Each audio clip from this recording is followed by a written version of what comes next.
Welcome back. What's up, guys? It's your boy, the Hit Players. We are the Hit Players. We're back with another episode. First off, just want to say, hope you guys are staying warm. Interrupting yourself. It is very cold. That's an understatement. Yeah, it's pretty cold. So, don't know how you Northerners do it, but I don't like it.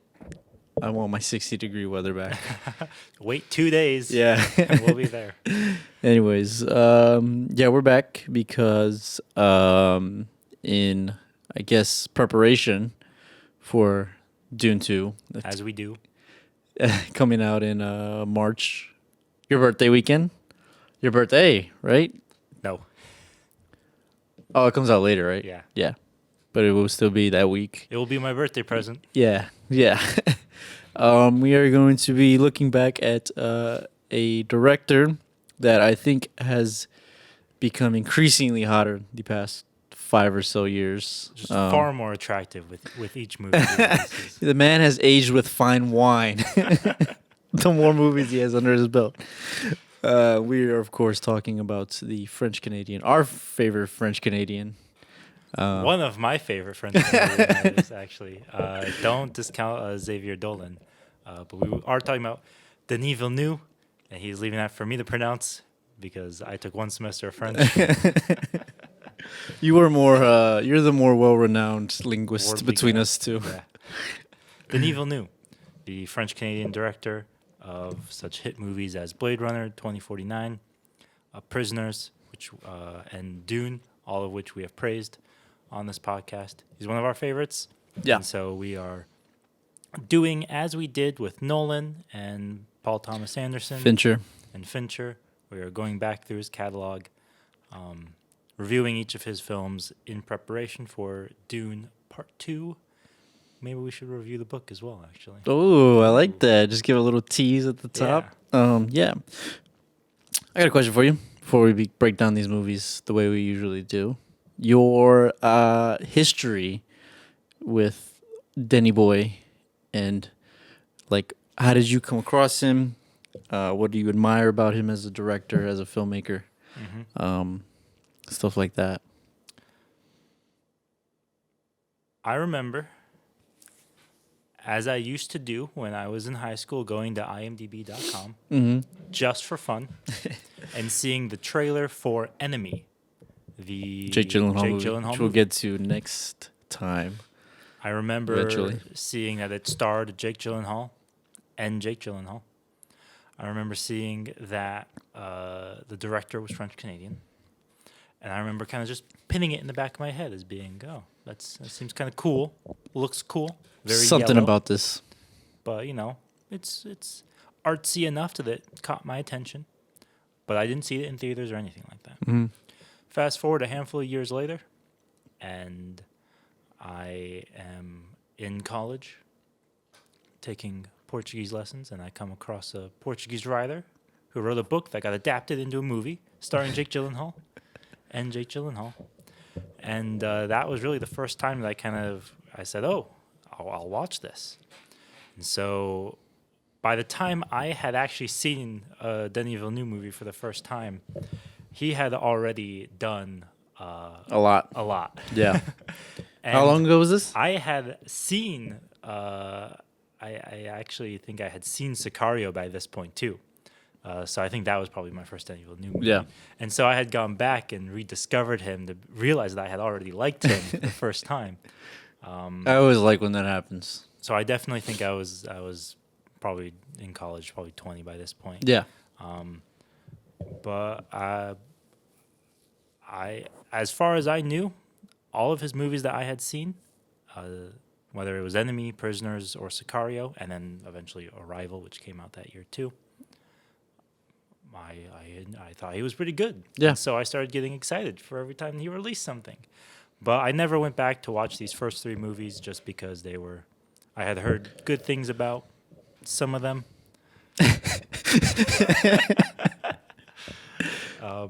And so I just kind of knew that he was always considered a good director, always worth keeping your eye out for.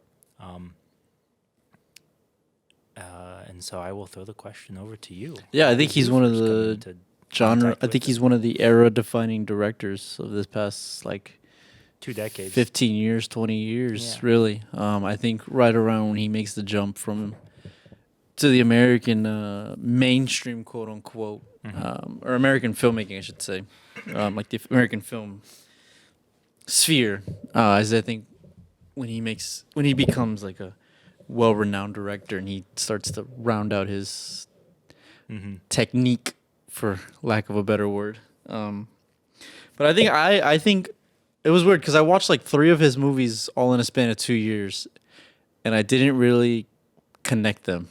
It's kind of similar to how you were, where it was like I watched Sicario, Arrival, and I think, was it Blade Runner? He did Blade Runner after Arrival. I think it was Blade Runner, but I think so I think I watched Sicario and Arrival not knowing it was Denis, and then I watched Blade Runner being like, oh, wait a minute, that name looks familiar. Yeah. Because I was excited for Blade Runner, and then I was like, oh wait, it's Denis Villeneuve or Villeneuve, Denny Boy.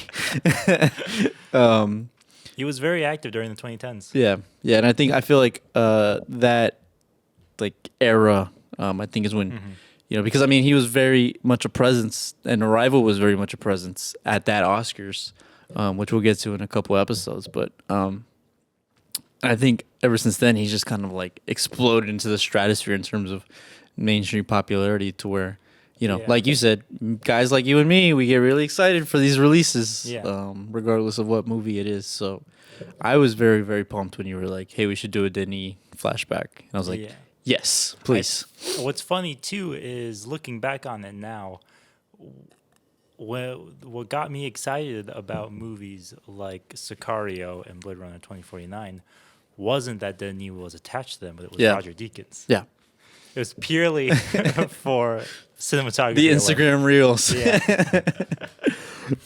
Well, I have certain thoughts and feelings about Roger Deakins' work. Yeah. Denis Villeneuve. But that was all what my initial excitement was for Roger Deakins alone. And then just watching all of his other Denis Villeneuve movies and enjoying them just as much as well, even the ones that like Arrival or Enemy that didn't have Deakins attached to them. I don't want to step too much on his later works, especially with Deakins, but it feels like he is a very visual director. And having a guy like Deakins who has that skill set and being able to, like, they both just push each other to the 11th degree in terms of their skills, I think makes the movies that they've worked on together a little better than the others. Than the ones that he didn't have. Yeah. Spoiler. We really like Sicario on this podcast. Yeah. Pretty sure we've mentioned that multiple times. Yes. And then we will get to Prisoners as well. Yeah. But anyways, so we'll just start off here. We'll start off with... we'll start off with an explanation real quick. Disclaimer. We knew that Denis Villeneuve, no pun intended, had made Maelstrom, Polytechnique, and Incendies. Turns out he had a first movie he made before all of those. Yeah. It's called August 32nd on Earth.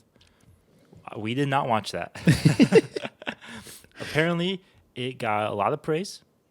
Premiered at Cannes. Big deal. But we did not watch that first movie. Was selected as the Canadian entry for Best Foreign Language Film for the Oscars, but was not nominated. Yeah, so that's pretty high praise for a first movie. Yes. That just tells you right off the bat the level of sophistication that a guy like this has, where you're making movies that are selected for Best Foreign Film. That being said, the way that we have structured this run back has been in trilogies, unofficial trilogies. So starting with Maelstrom, Polytechnique, and Incendies, and moving on through the 2010s with Prisoners, Enemy, and Arrival, and then his big blockbuster era. That will be... Wait, Arrival will be with the blockbusters? Yeah, Arrival will be with the blockbusters. I left Sicario out. We're also doing all 6 hours at once? Yes. Just kidding. We're not gonna do that. All right, so we start with Maelstrom, which came out in 2000. 2000. It is a French movie Yeah. You will need subtitles for it. Unfortunately, Amazon decided to not give me subtitles for some whatever reason. So I watched this as if I were French myself. Yeah. And Hey, that's a good way to learn a language. You know? yeah, I learned nothing.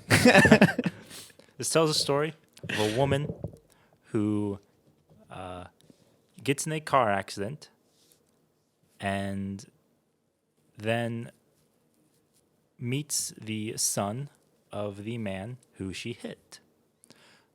I tried to explain that as detailed as possible without revealing too much spoilers. Yeah. It's really a movie about its theme, which is depression.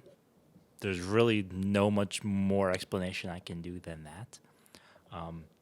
You did not finish this movie. No, I did not.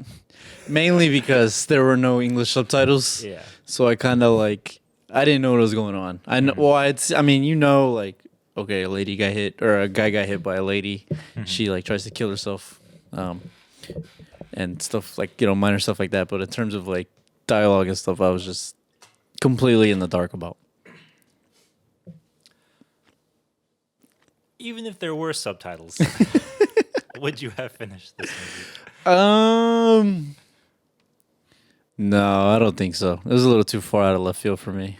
I don't know. So I think this is actually a good movie to start with Denis Villeneuve. Well, it explains a lot about him as a director. Yes, correct. I would not recommend anybody start with this. Agree. As the first one. In my opinion, I think I would have really liked this movie back when I was in high school, which is to say it's very, it's the taste of an amateur, which I still am, but back when I was in high school, I was more receptive to something like that. Sure. And the well-polished director that Denis Villeneuve has since become is a far cry from what we see in Maelstrom. But there are extremely close semblances of what is still a part of his style to this day. The most obvious one, and I think that this will become a theme as we get through his later films, will be his symbolism. Yes. Which we have already talked about with Prisoners. One of the elements that we like is his nuanced symbolism.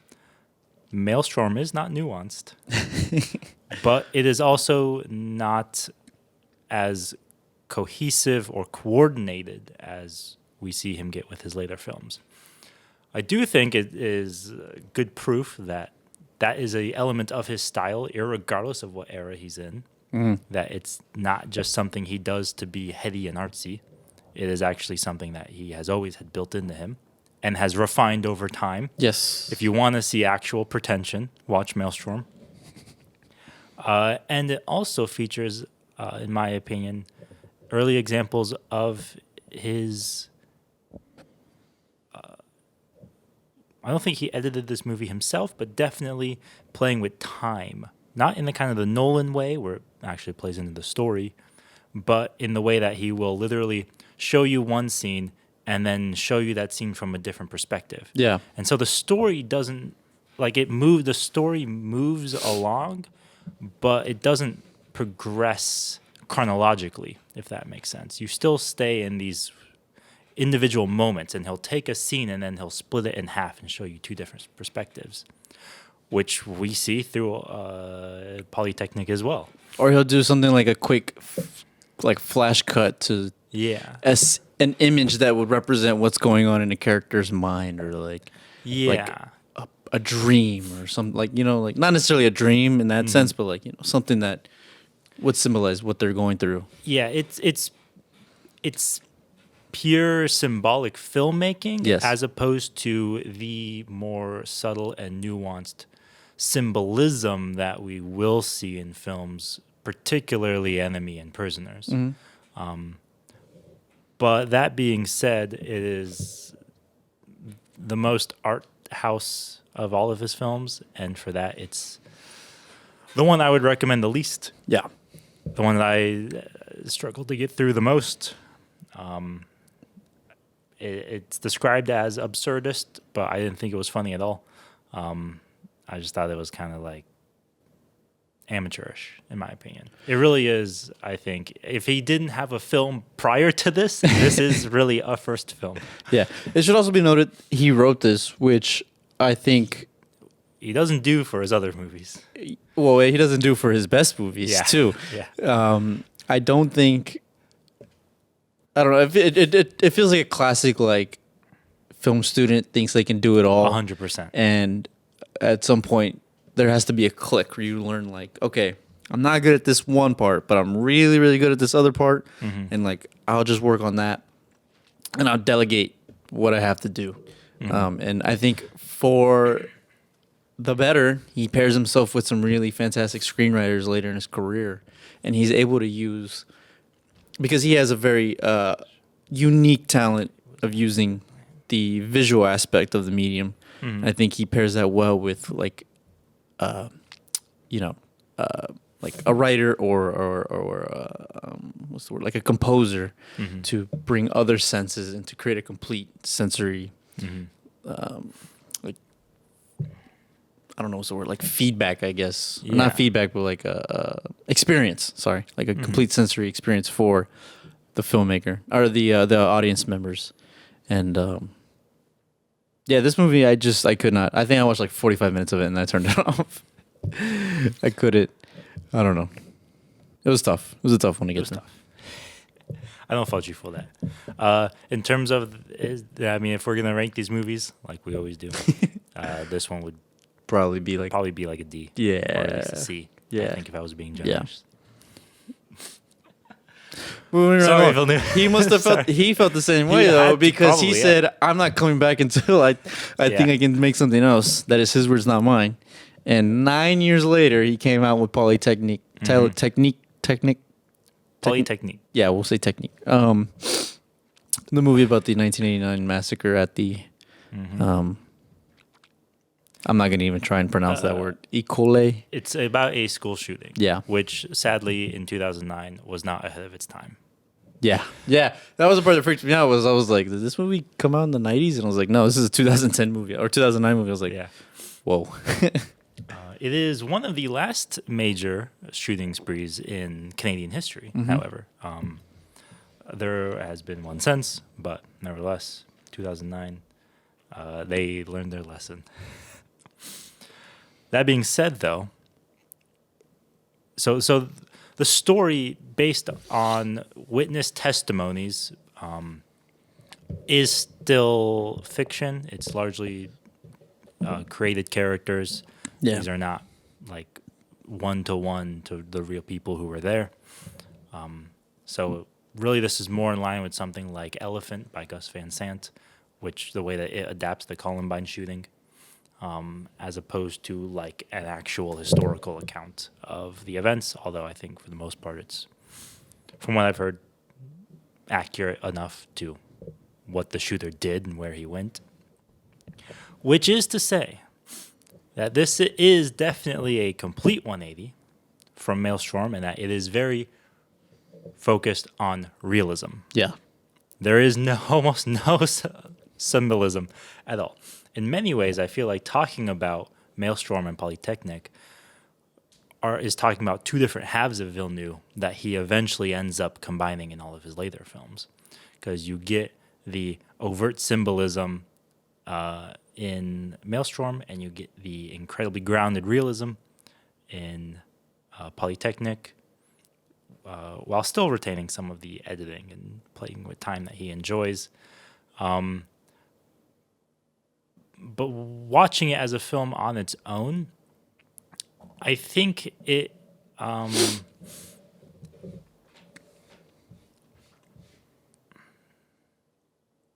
the way I would word this is that it stands alone as a film on its own, removed from the events.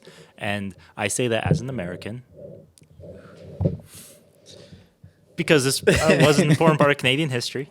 Yeah. This shooting. Yeah.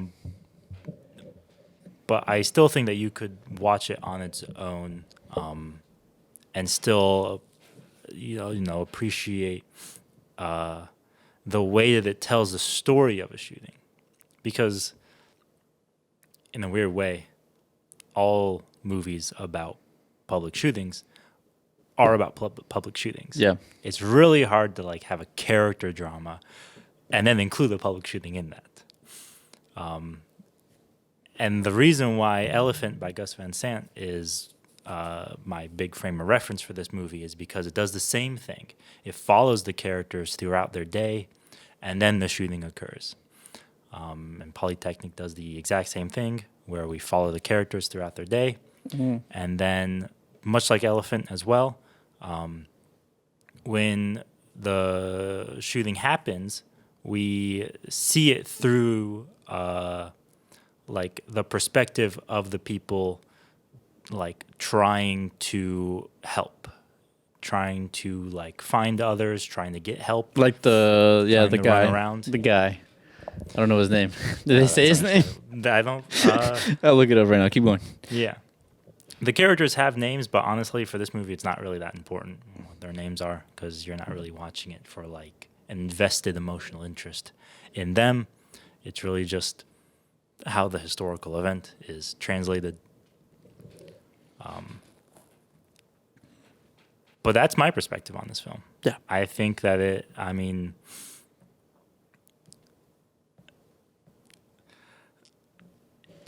it's not hard to talk about, but I can't stop comparing it to other movies. But overall, I would say that this is, for me, a film that I would only really watch on my own if I was trying to watch everything a director made. And it helps that I am currently trying to do that. I think what is unique about this movie, is that it focuses less on the event itself and more on the like it's the spirit of the survivors living on, right? And that, for better or for worse. Yeah, just like the 2 hours or X amount of time that something happens, like that haunts somebody forever. I mean, we see the guy. I won't spoil it, but he gets really his actions. Yeah, he gets really like not the shooter, but their friend, the bearded man. Yeah. Yes. The film is in black and white, so it's sometimes actually hard to distinguish between people.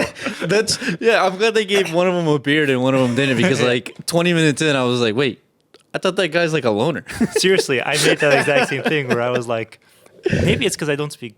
I mean, this film is in English, but like at the same time, I'm like, are those not the same guys? Okay, yeah, no, they looked a lot alike, other than the beards or lack thereof. But yeah, I think that because the ending is.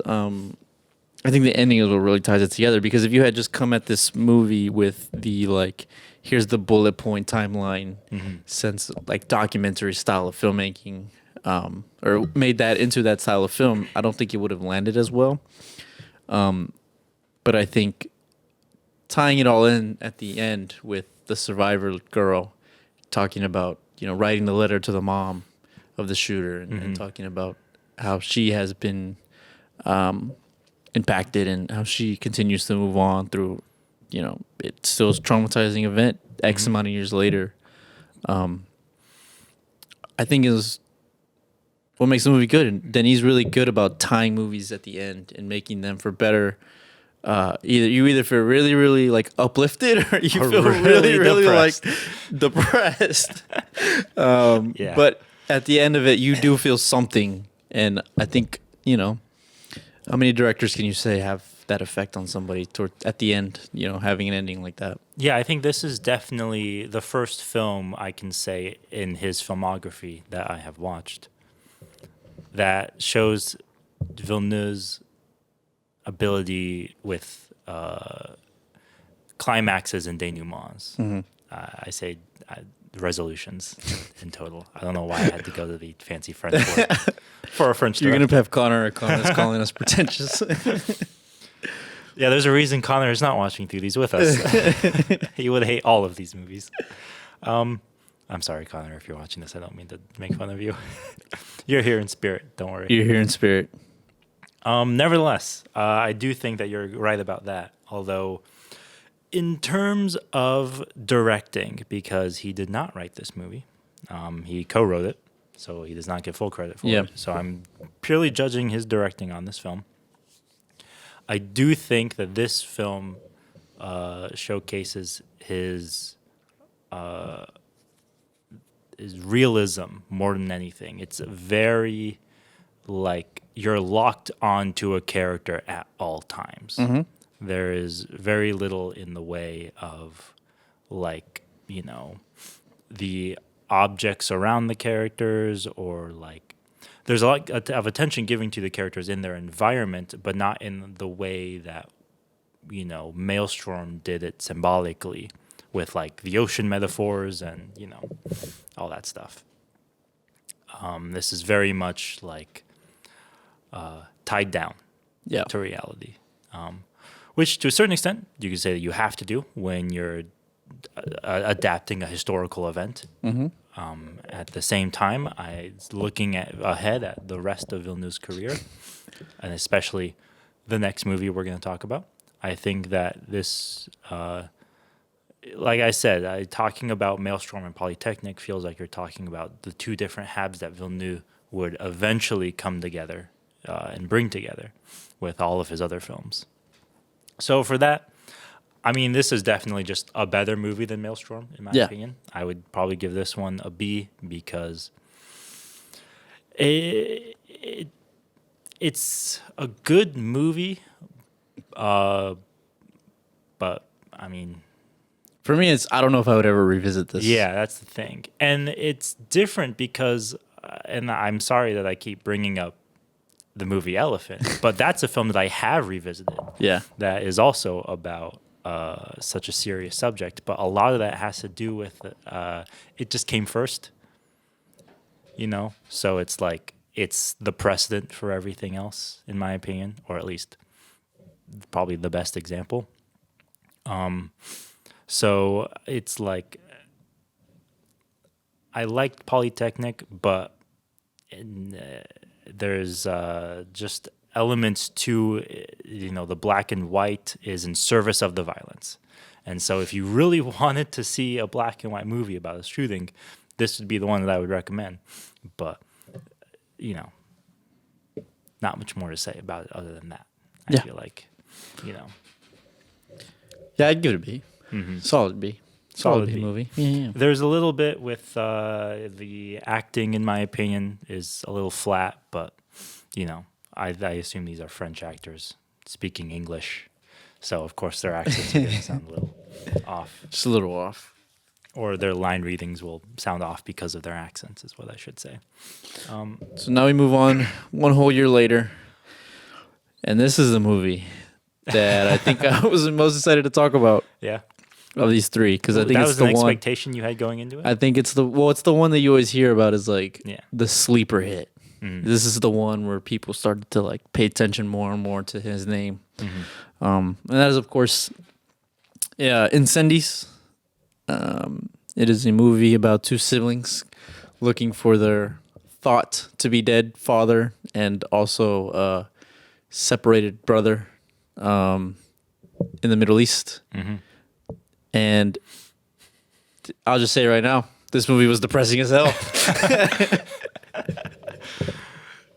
Yeah, I think it was definitely one of those films where after watching it, I'm like, I need to go take a walk. Yeah, because I went into it, you hear, two siblings are looking for their lost brother, and you're thinking like this is so weird to me, but it's gonna be weird to a lot of people. But the first movie I thought it was like Up, like an adventure movie. Yeah, I was like thinking like, this is gonna be like, maybe the siblings are estranged from each other, or but like, they have to come together. There's like friction there between them, and they come together to find the third brother. But this movie was not that. You were right about the friction part, at least. Yeah, this movie was not that at all. And I don't want to say it's a good movie. I'll say that it's a great movie. I think this is one of the ones everybody should watch at least once,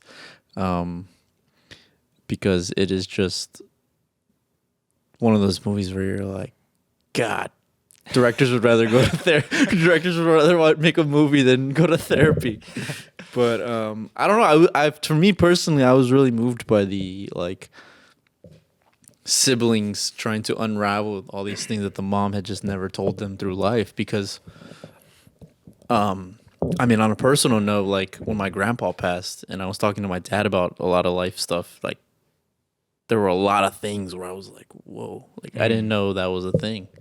I don't know if you've ever had an experience like that yourself, but for me, that was the part that struck me the most in watching the siblings like have different reactions to their mother's death. And like, you know, the sister's like, I'm going to go do it head on. And the brother's like, yeah, don't bother calling me. Yeah. Like, I want nothing to do with this. That was the and part that that was, I related to. that a just lot really, in this film yeah. was the as you know, to quote Kendrick Lamar, we all grieve different, and that was the part that I had related to based on my personal experience. Was just, you know, the way that death can affect people so differently, even though it's one thing you both share together. That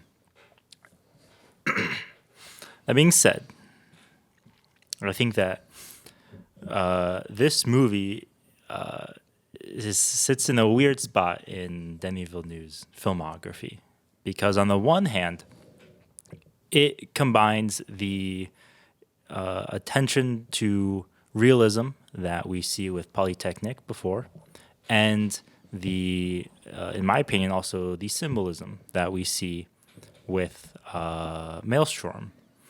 And also kind of the subdivision of the film into like chapters as well. Maelstrom is very subtle about that, but it does it with its narrator. Those come together in Incendies in very overt ways. You have the literal division into chapters. You have the story about, I mean, it's a very literal, grounded movie filmed on location. Yeah. But then you also have the symbolism with the like relation to mathematics and the like the Christian imagery in the Middle East and the names that certain characters have as well. All ties together throughout the films as subtle hints that, you know, Villeneuve likes to drop with his symbolism. But this film sits in a weird spot, in my opinion, because all of that ties together in a way that Villeneuve, in some ways, almost fails to achieve in some subsequent films from this. Like, this is a far more, and I know that by this point, Villeneuve had to at least be in like his 30s or 40s, but like this was like, well, I think he's actually like, he's 50 right now. So at this point, he was probably in his 14 like, years ago. So yeah, about 40. But even at this point in his career as a director, this is a far more mature film than I think some of his later films are. Yeah. So it's like, it's weird in a way where like if you wanted to watch the first best Villeneuve movie, it would be Incendies. But I would not recommend you start with Incendies. But I think that this is the one that most people started with just chronologically in 2010, because this definitely is his best praised film. It did get that nomination for best foreign film that Or at the Oscars. Yeah. he didn't previously get the first time around. Although it didn't win. I don't remember what won that year instead. And it is in French and in Arabic. And so it's like, it's a worldly movie from Villeneuve himself. And I think this, one more thing I want to comment on too. This film also shows his love of playing with time through editing. Yeah. Because you have the dual stories between the mother's experience and the siblings trying to find them, and then those kind of intersect at the It's end. juxtaposed with her leaving, her story of how she left, and then them coming into the country. Really, really well done. It's all about metaphors and symbolism for Denis Villeneuve. That being said, though, this, and even going into this film, when I watched it for the first time, I knew that there was a big twist at the end. It was all about what is the reveal at the end of the film. And so in some ways, it's really hard to talk about this film because so much of it is emotionally weighed by the ending. Now, that being said, I can still talk about the way that Villeneuve's directing, editing in this film, and all of the little bits and pieces of symbolism that he likes to poke through every now and then culminates in how much weight that ending has, which I think he does masterfully in films like Prisoners and Sicario. So in my opinion, this film sits along those as well as some of his best work, because it really represents that culmination of that more surreal side of him with the super like grounded story that, I mean, is not only is it's based off of a real woman's experience, based off of a play based off of that experience. Yeah. So it's like there's a lot of things going for it. The fact that this can be an adaptation of a play of a real story and still be a good movie and not lose any side of it shows you how good of a story it is. Yeah. But I think is when he starts to something clicks where he's like, let me just attach myself to really, really well written plays and just or movies or other works that just adapt them to the best that I can. There had to have been a point where he was like, okay, well, if I can't do, I tried a character-driven story through symbolism, and that didn't really pan out. And I tried character-driven story through overt realism, and that kind of panned it out. But what if I combine the two? And then you masterpiece, get the start of his career, basically. Yeah. It Well, what about you? What did you think of his directing in this film? Because it is hard to talk about this movie away from its story.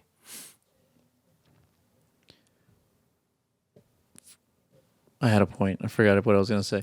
I will say this is one of the first times that I've noticed, and this is, I think we alluded to this at some previous episode, but Denis is really good at letting the landscape tell his stories and to set the mood, set the setting.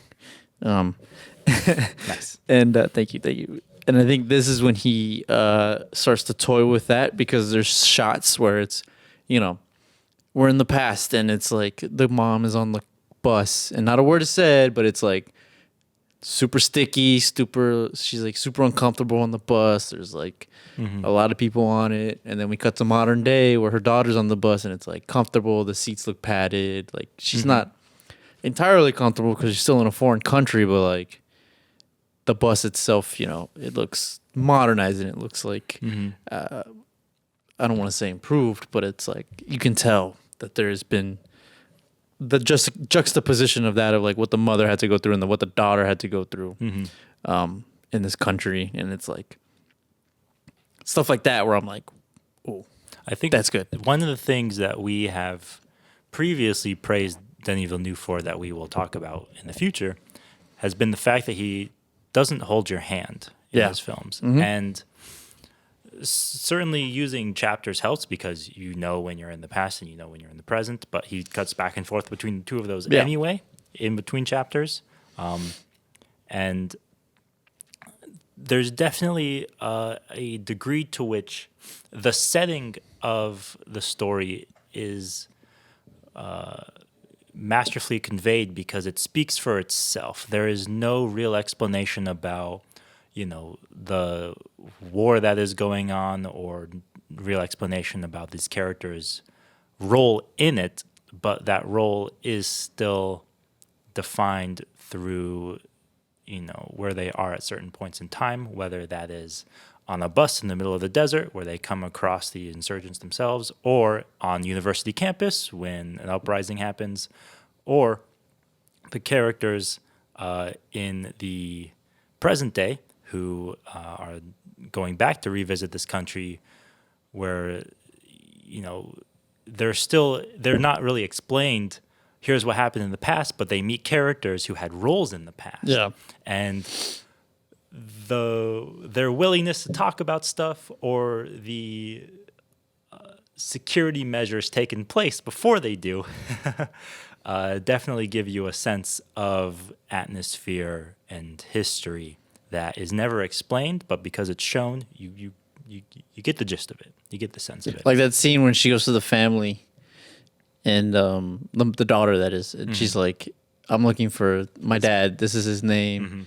And they're like, "Oh, we don't know him." And they're like, "All right, well, do you know my mom? This is her name." And they're like, "That's your mom?" And they all like, start breaking out and "Whoa." fighting. Yeah. I was like, I felt like physically, I was like, I'm uncomfortable. I was like, this just ratcheted up to 100 just out of nowhere. And it was all of just like two characters looking at each other. And like, you don't know what's going on because the subtitles, he turns them off when the characters are talking in their native tongue instead of French. But I thought that was, it's hard to do that. Yeah. And especially when you're using a third language in a foreign language film a language that I he already doesn't don't know. Yeah. And one that Villeneuve doesn't speak either. Yeah, you know? exactly. But exactly. weirdly enough, in the way that the actors in Polytechnique were speaking English and it still came across as kind of stilted, I think he does a great job of directing actors in a language that he doesn't speak in this movie either.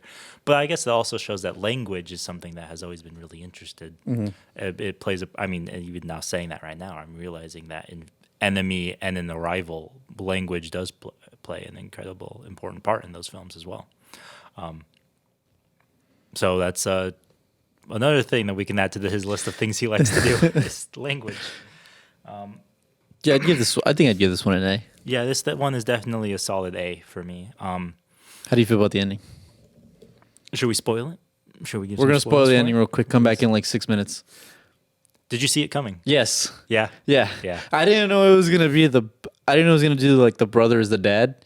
But when it was like, because they think that the brother is the one, or how did it go? Because they were thinking the whole time that the brother was somebody else that she had mentioned. So they were looking for but I think they had thought.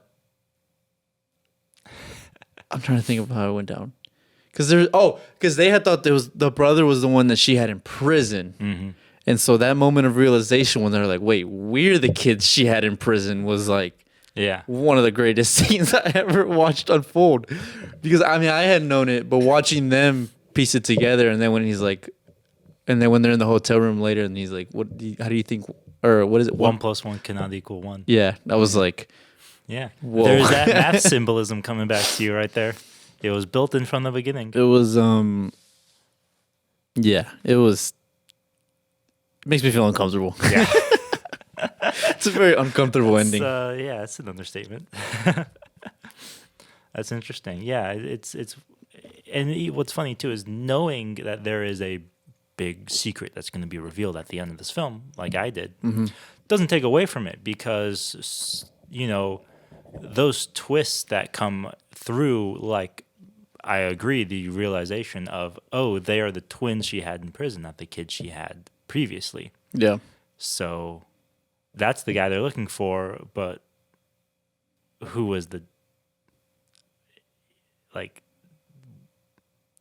we know who that dad was. Yeah. And so it's like, who's the second dad now? Yeah. Another thing with the letters at the end where they give him the letters. Yeah, both letters. Like, oh, really man. smart. That guy's life is fucked up now. That's so wild. Yeah, that was... R.I.P. his mental health. Yeah, that one sets you with you for a while. Really, really provocative ending. And that's one thing too. As we end our spoilers talk, that's a no for Isaac. Editing, in like 20 minutes. But I think that's the one thing that's cool about Denis, at least in his early career, and I think you and I have differing opinions on his newer movies in terms of this, but he was willing to be provocative and he was willing to do brash things that we had not really seen, or at least touch on subjects that we had not really seen in American cinema. That's partially why I would make the counter argument that he's just French. Yeah. He's Canadian, it's just a culture has difference. A different Yeah. outlook of this kind of stuff. I'm not saying it's a bad thing. No, not at all. I love when directors are willing to go and to tell stories that, at times can make us feel uncomfortable. I think there is definitely a discussion to be had on is he selling out? Yeah. That we can probably have in a couple episodes because I can see the case for either side. Yeah. And I can understand the case for either side. So, or I could see the case for why he would or wouldn't. Yeah. Sell out himself. But I definitely think Incendies. It's weird because it's like this is one of those films that you don't even want to review. You just want to say go see it. Yeah. And then see for yourself, because everything that I think we will further praise Denis Villeneuve for is in this film. His use of symbolism, cross-cutting editing, playing with time, his use of framing. Multiple storylines, framing, creating atmosphere through the environment, using the environment to tell like the background and history without revealing it. All that stuff we will praise again and again in further Denis Villeneuve films. Yeah. The issue is that the actual plot of Incendies is hard to talk about without spoiling it. And so we can only really say he does a good job with these elements, but we're not going to tell you necessarily how or why it works. So definitely it's a solid A for me. Go see it. It's good. It's good. And I think that this is really a good start for the next trilogy part of his career. Yeah, because this is his last French Canadian. This is when he makes the jump. Yeah, this is when he starts the American sphere. Yeah, for lack of a better word. Which looking ahead, pretty excited for. We get Prisoners. Yeah. Enemy. Yeah. And Sicario. Yeah. Now, I have seen all three of these films. I've seen two of the three. As of right now, I've seen two of the three. But you haven't seen Enemy? I haven't seen Enemy. So, what are your expectations going into that one? I'm expecting heat, like fire, not actual heat. The movie. I'm expecting good things mainly because you were the one who was always like Heat and and Prisoners are like, or not. Sorry, why am I saying Heat? You're the one who's always like Sicario and Enemy are his two best. Or Enemy and Prisoners, I think, is the one where you're like, those are his two best. I think all three of these films are, in my opinion, probably arguably peak of his career. For sure.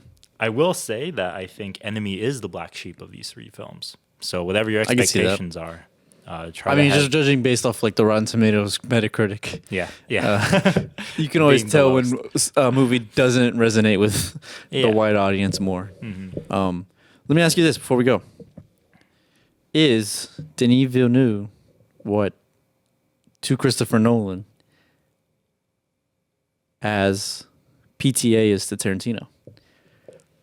That's interesting. I think a lot of that comes from the fact that they have a similar influence. Yeah. Well, it's the same thing with Tarantino and PTA. But I think that's why we feel that way. Yeah. Because I don't know if I've heard Nolan praise Denis Villeneuve in the same way I've heard Tarantino praise Paul Thomas Anderson. Yeah. So I don't know if they actually respect each other's work. It'd be funnier if they actually have like a blood feud. They just hate each other. Yeah. But I definitely see what you're saying because I think, well, okay. Take a shot if you've been playing at home. They are both big fans of Terrence Malick. They have both explicitly said that themselves. Yes. And it shows in their works. With Villeneuve, I think less so maybe in Villeneuve. Yeah, he saved a lot of it for Arrival. Yeah. But it's definitely there. The cross-cutting, playing with time, is not just in the story itself, but then how the story is presented to the audience.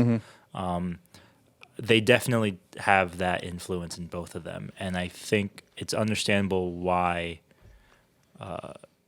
we would then think of them as kind of being in a class together because, one, they make science fiction movies pretty often, and two, they have a similar liking to this theme. I think that there's a better case to be made that Villeneuve's earlier, more independent-focused work manages to stay more grounded than Christopher Nolan's. I don't even disagree with that. So if you aren't ready to jump into the super heady world of Christopher Nolan, I actually think you could watch Villeneuve's movies as a primer. And then you can get into like Memento, probably. Yeah. They're operating on different levels there. But no, I definitely think I agree with that. Because they also, just looking at their careers, they both have very, very similar trajectories where we have our early, like, independent stuff. We start to get a name for ourselves at the award show, just like one or two awards here or there. And then it's like, we do like, some really, I don't want to say independent because it's Inception was $100 million movie, but it's like, we're starting to do work of our own where we kind of like, we have a little bit of a bigger name. With Nolan, budget. It was like Batman Begins, Prestige, Inception. Villeneuve, it's this trilogy that we're about to get into. And then it's like, all right, we're full-blown blockbuster now. It's, the 2/3 of Dark Knight. It's Interstellar. It's Oppenheimer. It's Tenet.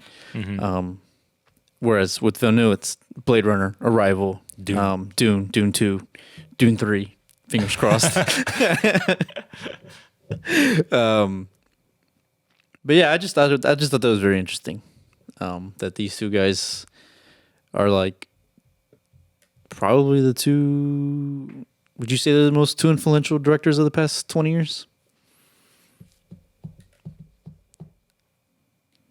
Two of some of the most influential. There's plenty of great influential directors, in my opinion. But I think Villeneuve has managed to make enough of a household name for himself that you could probably put him on that list. Yeah, I think.